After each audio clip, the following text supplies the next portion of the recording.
Beni dünyanın her bir yerinden izleyen vatanımın güzel ve değerli insanlarını saygı ve sevgiyle selamlıyorum. Selamün aleyküm değerli dostlarım. Sıla yolu başladı. Yavaş yavaş gidenler, geri gelenler var. Emekli abilerimiz devamlı yollardalar. Onlardan tabii ki haberler de geldi. Bu videoyu izlemeden yola çıkan büyük hata yapar. Çünkü birazdan size öyle bilgiler vereceğim ki hem para kazanacaksınız, hem zaman kazanacaksınız, hem de sınırda sorun yaşamayacaksınız. Bu videoyu mutlaka kaydedin. Dostlarım, kısaca vinyet, benzin fiyatları, oteller, sınırlardan bilgi, radar durumları, kısa nokta hepsini size şimdi burada anlatacağım. Hızlı hızlı başlıyorum. Yanınızda olması gerekenler.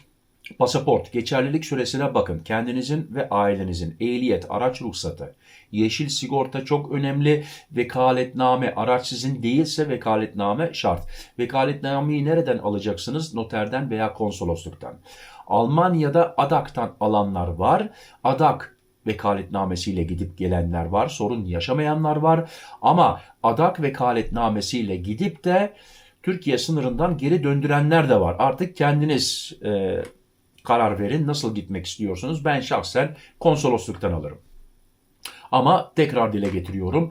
ADAK vekaletnamesiyle gidenler var, sorun yaşamayanlar da var. Sınırlar artık eskisi gibi değil, dikkat. Bulgaristan tarafında parmak izi kontrolü var. Bu ne demek oluyor? Eğer siz daha önce verdiyseniz sorun yok ama önünüzdeki insanlar, yani Türkiye'den Bulgaristan'a ilk sefer girenler, parmak izi yoksa sistemde, onlar teker teker araçlardan inip parmak izi vermeleri lazım.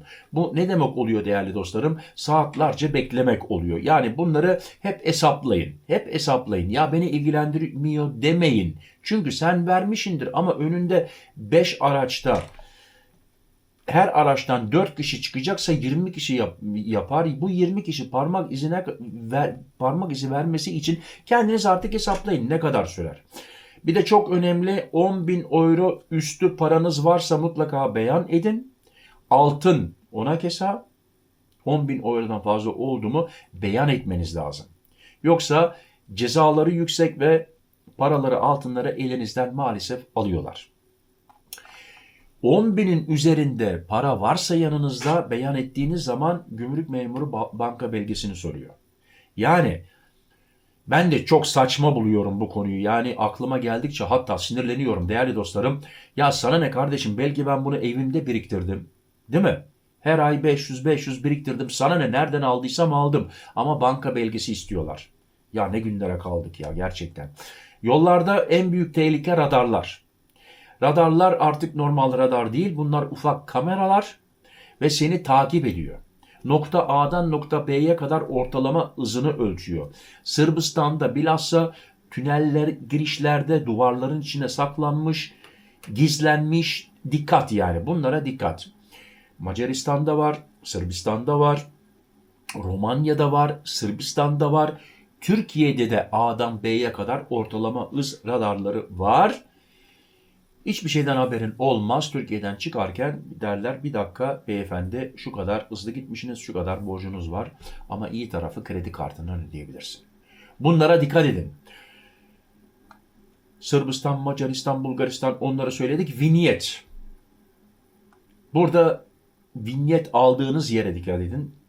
Aracı sitelerden alırsanız, bu aracı siteler var. Gayet iyi tabii, Türkçe'ye çevirmişler, süper servis yapıyorlar, kolaylık veriyorlar, almak için süper alabiliyorsun. Ama biraz tuzlu. Artık siz karar verin. Onlar biraz daha pahalı. Direkt resmi sitelerden alırsanız, yani Bulgaristan vinyetini, Bulgaristan ülkenin sitesinden alırsan en ucuz orada. Ama karar sizin. Linkleri bulmak istiyorsanız bu sayfanın altında, bu videonun altında bütün bilgiler orada kaydettim. Öbür videolarda bulamazsınız belki ama burada olacak. Bunlara dikkat edin. Yakıt fiyatları. Bu da çok önemli. Bilhassa Almanya'dan çıkanlar, Almanya'da tabii ki deponu doldurup da çıkacaksın. Almanya'da şimdi fiyatlar ortalama. Avusturya pahalı. Bilhassa otobanda. Bazen 40-50 kuruş oynuyor. Avusturya'da otobandan çıktığın zaman mesela jet çok ucuz. Sırbistan uygun. Bulgaristan genelde ucuz oluyor. Not aldım bir dakika. Macaristan biraz daha pahalı. Slovenya, Hırvat çok ucuz. Romanya genelde pahalı oluyor. Bilhassa otobanlarda daha pahalı. Ama şimdi bazısı diyor ki ya ben 5 euro için neden otobandan çıkayım? Öteki de diyor ki ben zaten çıkıp mola veriyorum. Çocuklar dondurma yiyor. Biraz istirahat ediyoruz ve ben depomu dolduruyorum. Herkes kendi istediği gibi yapsın. Benim görevim sizleri bilgilendirmek. Otobanda bilhassa Avusturya'da çok pahalı. Ve dostlarım mümkün oldukça kredi kartı kullanın. Kredi kartı kullanın. Türkiye'den geldi, haber geldi. Bakın bunu da dile getireyim. Onun için yapıyorum bu videoları. Tam arabaya oturuyorsun, kredi kartını kabul etmedi diyorlar. Aslında ediyor. Kredi kartını kabul ediyor ama maalesef Türkiye'de oldu bu konu. Abilerimizden haber geldi. Tam arabaya otururken demişler olmadı. Tekrar ödeme yapmış ve Almanya'ya gelince bir kontrol ediyor. 2 kere alınmış. Onun için mümkünse bankanızdan app'ten öyle bir ayarlayın ki ödeme yaptığınız zaman size tak hemen haber gelsin. Birkaç saniye içerisinde haber geliyor. Bazı bankalarda oluyor, bazı bankalarda olmuyor. Benim bankamda oluyor. Ben 2 lira 50 kuruşluk bir şey alayım, hop hemen mesaj geliyor. Şimdi neler götürebiliriz? En çok sorulardan birisi bu.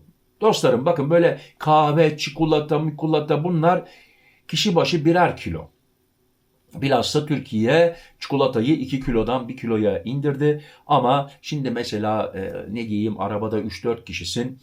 Ona göre de göz yumuyorlar. Yani birazcık fazla oldu mu gümrük memuru geç diyor. Bunu da dile getirebilirim. Ama yani bu demek olmuyor sizin için 2 kişiysen 10 kilo çikolata al yanına. Orada artık gümrük memuruna kalmış. Dur der, stop der. Olmaz der. Sırbistan'da olabilir, Bulgaristan'da olabilir. Hatta orada çöp kutusu der. Hepsini sana çöpe attırır. Ondan sonra o çöpten onları kim alıyor ben de bilmiyorum. Şimdi ticari olursa, çok olursa sorun çıkabilir. Bunlara dikkat edin. Sigara, alkol sınırlarına dikkat edin. Bulgaristan girişte 2 paket serbest. Bana yazıyorlar ya ben abi günde 4 paket içiyorum nasıl olacak? O zaman Bulgaristan akaryakıt satış yerlerinden alacaksın. Süt, et ürünleri.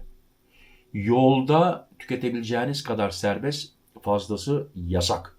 Yani bana sormayın yani ben Berlin'den çıkacağım. Benim çocuklarım sucuğu çok seviyor. Biz Türkiye'de de sucuk tüketmek istiyoruz. Bir karton sucuk götürebilir miyim? Götüremezsin. Yasak. Yasak. Dostlarım gülüyorum ama gerçekten başıma geldi. Adam Almanya'dan 5 kilo 10 kilo sucuk götürmek istiyor. Öbürküsü de Türkiye'den Almanya'ya 5 kilo 10 kilo. Oluyor işte insanlar değişiyor. En önemli konu gece konaklama, en güvenlisi değerli dostlarım oteller. Otellerin, benim kaldığım otellerin adresleri gene bu videonun altında. Bütün otellerin videolarını da yaptım. Onlara da bakabilirsiniz.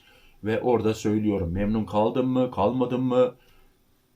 Edirne'ye geldiğim zaman doğru Şimşek Otel'e gidiyorum. 3 yıldız otel ve memnunum.